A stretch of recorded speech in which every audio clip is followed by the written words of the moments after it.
মায়াবন গ্রামে গিয়ে আহেরির ডেরা থেকে অসুস্থ একলব্যকে উদ্ধার করে আহেরিকে পুলিশে দিল রাঙ্গা। হ্যাঁ বন্ধুরা, আমরা এমনটাই দেখতে পাবো রাঙ্গামাটি তীরন্দাজ ধারাবাহিকের আগামী পর্বগুলোতে। একলব্য মারা যায়নি, বোম ব্লাস্টের আগেই একলব্য সেখান থেকে বেরিয়ে আসে, কিন্তু বৃন্দার দেওয়া বিষাক্ত ইঞ্জেকশনে একলব্য ভীষণ অসুস্থ হয়ে পড়ে, একেবারে কোমায় চলে যায়।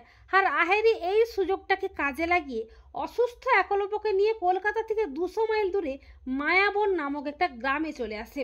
অপরদিকে রাঙ্গা বুঝতে পারে তার উড়ানবাবু বেঁচে আছে, মারা যায়নি। রাঙ্গা একেবারে পাগলের মতো হয়ে যায়। অপরদিকে প্রমিতের অবস্থা খুবই ক্রিটিক্যাল হয়ে পড়ে। ডক্টর জানায় ওনার একটা অপারেশন করতে হবে, আর তার জন্য 10 লাখেরও বেশি টাকা লাগবে। বাড়ির সবাই কি করবে কিছুই বুঝতে পারে না। রাঙ্গা এসে হাউমাউ করে কাঁদতে কাঁদতে বলে, মারে উড়ানবাবুর কিচ্ছু হয় নাই, উনি একদম ঠিক আছেন রে, আমি তোর ছেলেকে তোর কাছে ফিরিয়ে আনবই রে মা। এই বলে রাঙ্গা উন্মাদের মতো ছুটে যায় একলব্যকে খুঁজতে। এমনকি অফিসার সত্যজিৎ রাস্তার বিভিন্ন জায়গার সিসিটিভি ফুটেজ থেকে জানতে পারে একলব্য বেঁচে আছে। আর আহেরি একলব্যকে নিয়ে কলকাতা থেকে 200 মাইল দূরে মায়াবন নামে একটা গ্রামে গেছে। এরপর রাঙ্গা সেই গ্রামে গিয়ে আহেরির ডেরায় পৌঁছে যায়। সেখানে গিয়ে একলব্যকে এই অবস্থায় দেখে চমকে যায় রাঙ্গা। রাঙ্গাকে দেখে ভয় পেয়ে যায় আহেরি। রাঙ্গা বলে, আহেরি দিদি, তুই উড়ানবাবুকে কেন এখানে এনে রেখেছিস?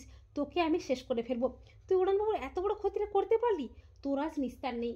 এই বলে রাঙ্গা তীর দিয়ে আচ্ছা করে শাস্তা করে আহেরিকে। এরপর অফিসার সত্যজিৎ ও তার পুলিশ টিম এসে আহেরিকে অ্যারেস্ট করে। তো বন্ধুরা, তোমরাও এটাই চাও তো যে আহেরির ডেরা থেকে অসুস্থ একলব্যকে উদ্ধার করে আহেরিকে যেন পুলিশে দেয় রাঙ্গা? কমেন্ট করে এক্ষুনি জানিয়ে দাও তোমাদের মতামতটি।